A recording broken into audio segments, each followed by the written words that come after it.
नमस्कार विद्यार्थी मित्रांनो, IBPS क्लरिकलचा प्रिलिम्स याचा निकाल लागलेला आहे।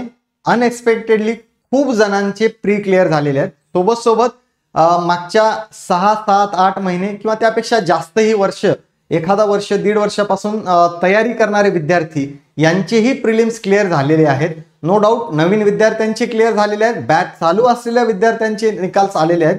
तर आपण कंटिन्यूअस या तयारीच्या प्रोसेसमध्ये आहेत। तर आपली तयारी ऑलरेडी चांगली झालेली आहे, त्यामुळे आपले ही प्री क्लिअर झालेले आहेत। तर हे प्री क्लिअर झाल्यानंतर उरलेला टाइम IBPS क्लर्क मेन्ससाठी उरलेला जो टाइम आहे त्या टाइम मध्ये मग आम्ही 8 दिवस आहेत, इन्क्लुडिंग आज 22 तारीख जर कन्सिडर केली आपण, तर 22 पासून 29 जरी काउंट केले तर 8 दिवस होत आहेत।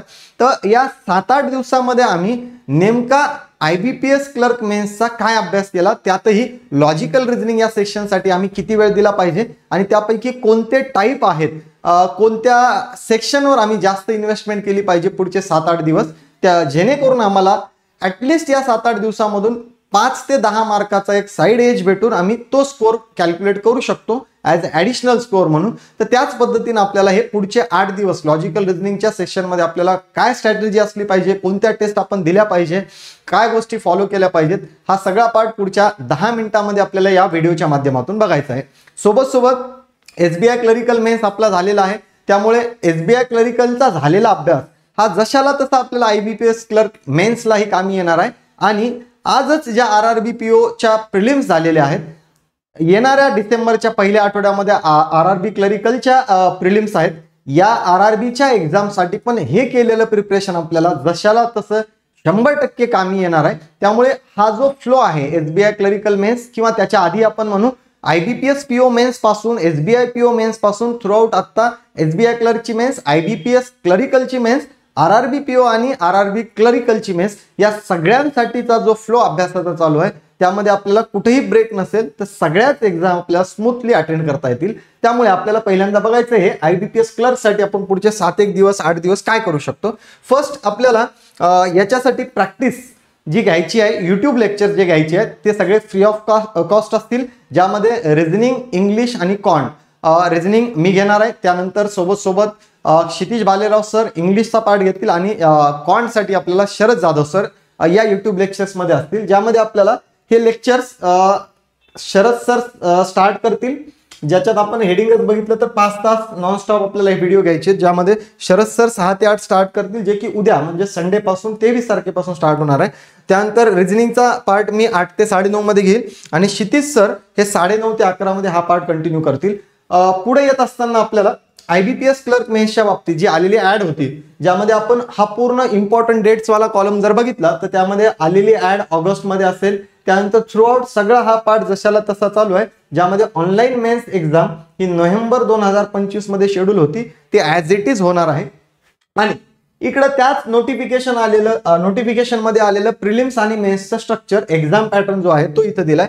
ऑब्वियस आपलं हे क्लिअर झालेलं आहे, म्हणूनच आपण मेन्सचा विचार करतोय।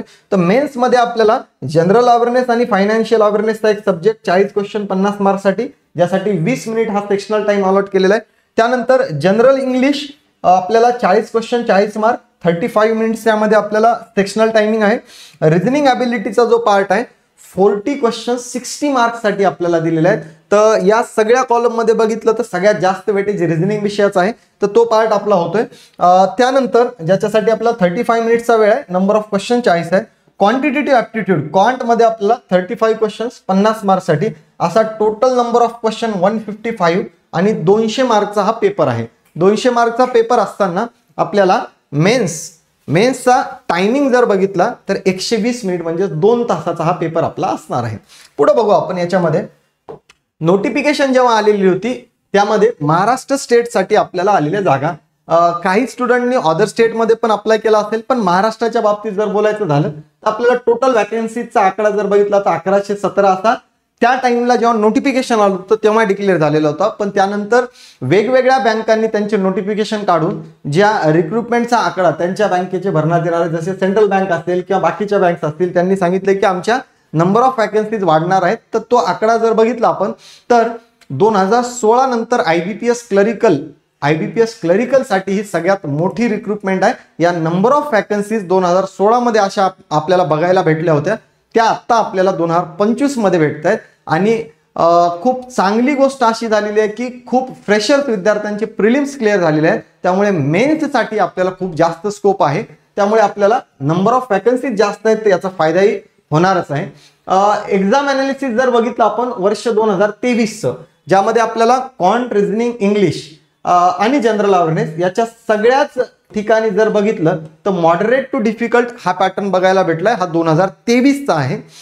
पण सध्याचे जे पॅटर्न आपण बघतोय, IBPS PO असेल, SBI क्लरिकल असेल, IBPS क्लरिकल असेल, या सगळ्यांचा पॅटर्न जर बघितला तर प्रिव्हियस इयर पेक्षा हे पेपर्स कुठेतरी सोपे येताना दिसत आहेत.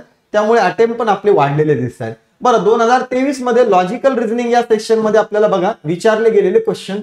मिसलेनियस पार्ट मध्ये सिलॉग आहे 3 मार्क, कोडेड इनइक्वॅलिटी स्टेटमेंट आणि 3 कन्क्लुजन सेट 3 मार्क, हे 3 आणि 3 6 मार्क आपले कोडेड इनइक्वॅलिटी आणि सिलॉग मध्ये. त्यानंतर अल्फा न्यूमरिक स्टेप 1, 2, 3 असं आपल्याला प्रिसिडेड बाय फॉलोड बाय या कन्सेप्टवर विचारले गेलेले क्वेश्चन. त्यानंतर रो बेस क्वेश्चन 3 रो दिलेले आहेत, row 1, row 2, row 3. Resultant base with conditions दिलेले क्वेश्चन्स आपल्याला आपण याला मिसलेनियस कन्सिडर करू शकतो. आणि डिरेक्शन सेन्स याच्यावरचे 2 क्वेश्चन आणि मिसलेनियसचे जर आपण बघू शेवटी 3 क्वेश्चन दिसत आहेत आपल्याला.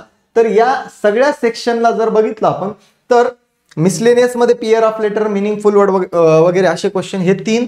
त्यानंतर इकडचे आपण बघितले तर 3 आणि 3 6 9 झाले, 9 आणि इकडचे 8 17 आणि 2 19, जवळपास 19 क्वेश्चन हे आपल्याला मिसलेनियस सेक्शन मधून आलेले होते. त्यामुळे आपण हा पार्ट खूप चांगल्या पद्धतीने already IBPS SBI clerical mains साठी केलेला होता, तोच आपल्याला पार्ट पुढे कंटिन्यू करायचा आहे. आणि मध्ये इन बिटवीन जर बघितलं आपण 2023 मध्ये 10 क्वेश्चन सरळ सरळ क्रिटिकल रिझनिंगचे दिसत आहेत आपल्याला. बाकी मशीन इनपुट आउटपुट 5 मार्कला आहे, linear sitting arrangement 13%, north facing 4 vacant वाला हा क्वेश्चन विचारला गेला होता. इयर बेस पझल विचारली गेलेली आहे, जी IBPS क्लर्क मेन्सला मोस्टली इयर बेस आपल्याला बघायला भेटते. त्यानंतर डेटा सफिशियन्सीचे 4 क्वेश्चन, ज्यामध्ये ब्लड रिलेशन, सर्क्युलर सिटिंग, त्यानंतर इयर बेस क्वेश्चन विचारले गेलेले होते. आणि पुढचा पार्ट 10 मार्कचा हा क्रिटिकलचा होता. हा झाला वर्ष 2023चा पॅटर्न. 2024 मध्ये जर बघितलं आपण तर अटेम्प्ट वाला पार्ट रिझनिंग सेक्शनचा आपल्याला 21 ते 23 बघायला भेटतो, क्वांट मध्ये 24 ते 26, इंग्लिश 24 ते 26 आणि इंग्लिश मध्ये आपल्याला 19 ते 21. गुड अटेम्प्ट, ओव्हरऑल अटेम्प्ट हा मॅक्सिमम 96च्या पार्ट मध्ये ओव्हरऑल एक्झाम झाल्यानंतरच्या अनालिसिस मध्ये आपल्याला बघायला भेटला होता. हा वर्ष 2024चा IBPS क्लरिकल मेन्सचा पॅटर्न होता. त्यामध्ये लॉजिकल रिझनिंग या सेक्शन मध्ये पुन्हा एकदा आपण डिफरन्शिएट करत असताना coded direction 3 question, resultant base जे रो 1, रो 2 बेस क्वेश्चन आहेत ते 4, अल्फा न्यूमरिक सिरीज जी आपल्याला प्रिसिडेड बाय फॉलोड बाय टाइपवरच आहे, फक्त त्याच्या स्टेप दिलेले असतील, तो पार्ट आहे. त्यानंतर वर्ड बेस हा सिंगल क्वेश्चन मिसलेनियसचा. यानंतर जर बघितलं तर मिनिंगफुल वर्ड 1 आहे आणि बाकी कुठलाही पार्ट आपल्याला मिसलेनियस मध्ये दिसत नाही. तर 1 2 9 2 11 आणि 3 14 क्वेश्चन आपल्याला जर बघितले तर हे मिसलेनियस पार्टवर विचारलेले. आणि त्यानंतर क्रिटिकल रिझनिंग वाला पार्ट जर बघितला आपण याच्यामध्ये लॉजिकल किंवा क्रिटिकल रिझनिंग बघितला तर 10 क्वेश्चन, बिलकुल आपण 10 क्वेश्चन क्रिटिकल रिझनिंगचे एक्सपेक्ट करू शकतो याही वर्षी. नंतर येतो आपला डेटा सफिशियन्सी, इनपुट आउटपुट हाही पार्ट विचारला गेला होता 4 आणि 5. बिलकुल हे क्वेश्चन आत्ताच्याही IBPS क्लर्क मेन्सला विचारले जात आहेत, त्याच टाइप्स कंटिन्यू होत आहेत. त्यामुळे आपल्याला कुठंतरी मागच्या इयर्सचे पॅटर्न बघणंही गरजेचे आहेत. पझल आणि सिटिंग अरेंजमेंटचा पार्ट कंटिन्यू इथं जर बघितलं तर 15 मार्क्स आहे. याच्यामध्ये आपल्याला कोणत्या टाइप्स होत्या ह्या दिलेल्या नाहीयेत, तर 15 मार्क आपल्याला सिटिंग पझल आहेत, हा पार्ट कन्सिडर करायचा आहे. मल्टिपल सिरीज विथ कंडिशन दिलेले आहेत, तर हा पण 2 मार्क आपण मिसलेनियस कन्सिडर करू शकतो. म्हणजे 16 मार्क हे सिटिंग अरेंजमेंटचे 15 31 आणि बाकीचा सगळा पार्ट हा क्रिटिकल रिझनिंगचा त्यामध्ये इन्क्लूड होता. बरं, पुढे येत असताना हा वर्ष 2023-24चा पॅटर्न झाला. वर्ष 2025 मध्ये सर आमच्याकडे 8 दिवस उरलेले आहेत, आम्ही काय केलं पाहिजे? बिलकुल एक्सपेक्टेड आपल्याला कुठले टाइप्स बघायला भेटतील? बिलकुल मिसलेनियस रिझनिंग वाला पार्ट आहे. मिसलेनियस रिझनिंग वाला जो पार्ट आहे त्याच्यामध्ये आपण बिलकुल मागच्या SBI क्लरिकल मेन्स, आत्ताची SBI क्लरिकल मेन्स 2025 ची या पॅटर्नला जर बघितलं तर मागच्या वर्षीच्या पॅटर्नला कुठेतरी पुन्हा त्या गोष्टी फॉलो होताना दिसत आहेत. डिपेंड आहे की त्या टाइप्स बदलत आहेत का सिटिंग पझलच्या. पण 3 सेक्शन कॉमन आहेत, मिसलेनियस, क्रिटिकल आणि सिटिंग पझल हा पार्ट बघितला तर. मग त्यापैकी मिसलेनियस मध्ये आपल्याला बिलकुल जे मी बाकीच्या पण मेन्सला जसं SBI क्लर्क मेन्सच्या बाबतीत म्हणू शकतो, त्यामध्ये कोडेड ब्लड रिलेशन वाला पार्ट, कोडेड इनइक्वॅलिटी वाला पार्ट, त्यानंतर कोडेड सिलॉग वाला पार्ट, त्यानंतर डिस्टन्स डिरेक्शन वाला पार्ट, आणि यामध्ये आपण कोडेड कोडिंग डिकोडिंग पण जी आहे ती आपल्याला न्यू पॅटर्न मधली बघायला भेटलेली होती. पण हा सगळ्याचा सगळा पार्ट बिलकुल आपल्याला कमी कमी मार्क्सला म्हणू शकतो, 2 मार्क 3 मार्क ह्या टाईप मध्ये बघायला भेटणार आहे. त्यानंतर आपण मेजर क्रिटिकल रिझनिंग वाला पार्ट जर बघितला तर बिलकुल कालच्या एक्झाम मध्ये कॉजेस वाला पार्ट दिसलेला होता, कॉजेस अँड इफेक्ट वाला, आर्ग्युमेंट वाला पार्ट आपल्याला दिसलेला आहे. त्यानंतर inferred from passage, passage based question जो होता तो आपल्याला बघायला भेटला होता. त्यानंतर आपण म्हणू की यामध्ये कोर्स ऑफ ऍक्शन वाला पार्ट पण बघायला भेटलाय, वीकन स्ट्रेंथन वाला पार्टही आपल्याला बघायला भेटलेला होता. तर या केसमध्ये आपल्याला क्रिटिकल रिझनिंगचे 10 मार्क्स इम्पॉर्टंट आहेत. जर आपलं प्रिपरेशन जर प्रॉपर चालू आहे, मागच्या 6-8 महिन्यात सिरियसली मेन्सचा पण आपण अभ्यास करतोय, तर त्या केसमध्ये आपल्याला बिलकुल हा पार्ट जमला पाहिजे, ज्याच्यात 10 पैकी कमीत कमी 5 ते 6 मार्क तरी आपले फिक्स असले पाहिजे, जे की ॲज गुड ॲज एखादं सेटिंग किंवा पझल सॉल्व्ह झाल्यासारखं असेल. पुढे येत असताना सिटिंग अरेंजमेंट आणि पझल वाला पार्ट, यामध्ये 2 गोष्टी ऍड झाल्या पाहिजेत, एक data sufficiency plus input output. हा पार्ट आपल्याला बिलकुल नंबर ऑफ क्वेश्चन्स जरी कमी आहेत तरी मार्क 60 आहेत, त्यामुळे आपल्याला 60 मार्क कव्हर करायचे, तर हा पार्ट आपल्याला भेटणार आहे. तर पुढे येत असताना यामध्ये आपल्याला सिटिंग अरेंजमेंट आणि पझल, सिटिंग आणि पझल वाला पार्ट जो बघितला सिटिंग अँड पझल मध्ये, तर आपण बिलकुल काही टाइप्स या जसं की डेझिग्नेशन बेस टाईप असेल, आपल्याला ज्या कंटिन्युअस बेसिस मध्ये IBPS PO, SBI PO, IBPS SBI clerical mains या ठिकाणी बघायला भेटतात. तर मग ह्या टाइप्सची प्रॅक्टिस आपली असली पाहिजे. इनसाइड आउटसाइड फेसिंगचे क्वेश्चन हे आपल्याला बऱ्यापैकी त्यामध्ये क्वेश्चन्स भेटतील. फ्लॅट फ्लोअर आपल्याला भेटतोय, त्यामध्ये तो सॉल्व्ह करण्यासारखा आहे किंवा स्किप करण्यासारखा आहे, हे डिपेंड आहे की आपला पॅटर्न किती difficult level, easy to moderate level येतो यावर. पण मोस्टली जे पॅटर्न आपण बघतोय वर्ष 2025 मध्ये बऱ्यापैकी इझी क्वेश्चन्स आपल्याला एक्झाम्स मध्ये बघायला भेटत आहेत. तर तो आपल्याला पार्ट जर इझी असेल तर तो आपण आफ्टर आपले मिसलेनियसचे 15 ते 18 क्वेश्चन, सिटिंग पझल पैकी काही आपला डुएबल इम्पॉर्टंट पार्ट आणि क्रिटिकल रिझनिंगचे काही डिसिजन मेकिंगचे क्वेश्चन सॉल्व्ह केल्यानंतर हा अटेंड केला पाहिजे. त्यासाठी आपल्याला स्पीड हा पार्ट पण कन्सिडर करावा लागेल. पुढे आपल्याला यामध्ये ट्रँग्युलर बेस क्वेश्चन विचारले जात आहेत, यामध्ये लिनियर बेस क्वेश्चन विचारले जातात, ज्यामध्ये आपण म्हणू की पॅरलल रो मध्ये किंवा सिंगल लाईन मध्ये अनसर्टन नंबर ऑफ पर्सन वाला पार्ट यामध्ये विचारला जातोय. बिलकुल मंथ अँड डेट वाला पार्ट विचारला जातोय, मंथ अँड डेट, ज्यामध्ये 4 किंवा 5 मंथ दिलेले आहेत, 2 डेट दिलेले असतील या पद्धतीने.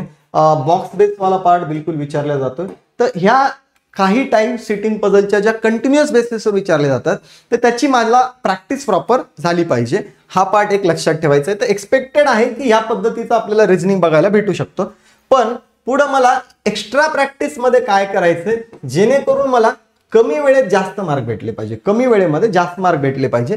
तर त्या केसमध्ये आपण म्हणू शकतो की ज्या मी मिसलेनियस वाल्या टाइप्स तिथं अगोदर सांगितलेल्या आहेत, त्याची प्रॅक्टिस अशी करा पुढच्या 7 दिवस की डेली बेसिसवर माझा 1 ते 1.5 तासाचा टाइम, मी इथं वाटल्यास मिसलेनियस साठी आपण किती वेळ दिला पाहिजे, तर कमीत कमी 1.5 तासापर्यंतचा वेळ, 1 तासापर्यंतचा वेळ जरी आपण कन्सिडर केला 1 ते 1.5, तरी आपण म्हणू शकतो की याची डेली पुढचे 6-7 दिवस मिसलेनियस पर प्लस तुम्ही कॉन्ट मध्ये असेल तर याचा आपला स्पीड मॅथचा अभ्यास जो असेल, DIचा अभ्यास असेल तो पण ऍड करून त्याला कंटिन्यू करू शकतो.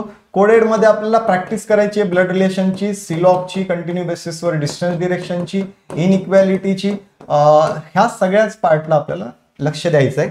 त्यानंतर जे सांगितलेले क्वेश्चन्स होते रो 1 रो 2 बेसचे, कंडिशनल बेस आणि सिक्वेन्स बेस जे क्वेश्चन आहेत, सिक्वेन्स बेस ज्यामध्ये आपल्याला अल्फा न्यूमरिक सिक्वेन्स देऊन स्टेप 1, 2, 3 पार्ट दिलेला असेल, तर हा पार्ट पण आपल्याला प्रॅक्टिस मध्ये ठेवायचं, जेणेकरून आपल्याला त्याची बेसिक टाईप जरी विचारली विदाऊट स्टेपची ती सॉल्व्ह करता यायला पाहिजे किंवा त्याच्यात क्लॅरिटी असली पाहिजे, स्पीड असली पाहिजे.